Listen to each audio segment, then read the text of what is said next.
Siamo a Neutalia, a Borsano, ingegnere Alessandro Reginato, responsabile tecnico dell'impianto. Ci avete mostrato le novità, ce le può riassumere?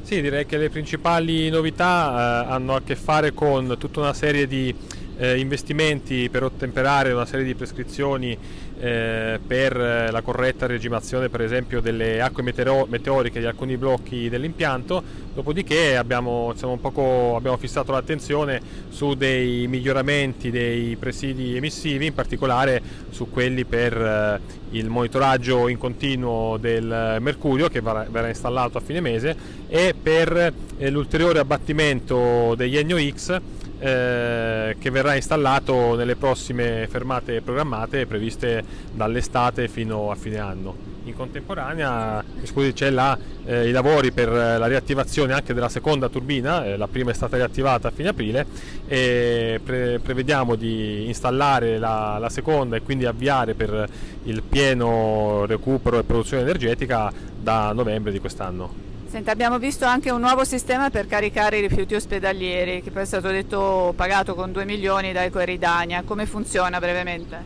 È un sistema che trasforma l'attuale basato sul trasporto di navette su gomma a un sistema totalmente meccanizzato che dà più robustezza all'impianto, perché evidentemente separa le linee di caricamento degli attuali rifiuti solidi gestiti da Neutalia da quelli gestiti da Ecoeridania, e permette di caricare le tramogge del forno da un sistema composto da un ascensore e un tunnel automatizzato che conduce le navette direttamente alla bocca del forno. Quindi caricati dall'alto? Caricati dall'alto senza il traffico, e quindi ci sarà una riduzione di movimento intorno all'impianto di termovalorizzazione, che sicuramente è positivo sia per la sicurezza di chi si trova sull'impianto, sia per la riduzione delle emissioni evidentemente.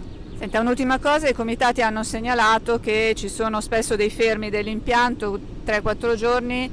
Si tratta di piccoli guasti a volte e di interventi programmati? In gran misura direi interventi programmati. Per rinnovare bisogna fermare e poter installare le nuove sezioni, tra tutte quelle che le ho segnalato: il monitoraggio del mercurio, la riduzione degli NOx, e sono necessarie piccole fermate che vanno programmate per appunto incrementare la capacità di trattamento dell'impianto. Quindi è un impianto che ha 20 anni, si sta rinnovando progressivamente? Esatto, cerchiamo di mantenere le attività che comunque questo impianto dà al territorio, è un servizio imprescindibile per la cittadinanza, e al tempo stesso attraverso una buona programmazione riuscire a incrementare e dare maggior prestanza anche a tutte le sezioni elettromeccaniche dell'impianto. Per tranquillizzare i cittadini, le emissioni che vediamo uscire da questi due camini?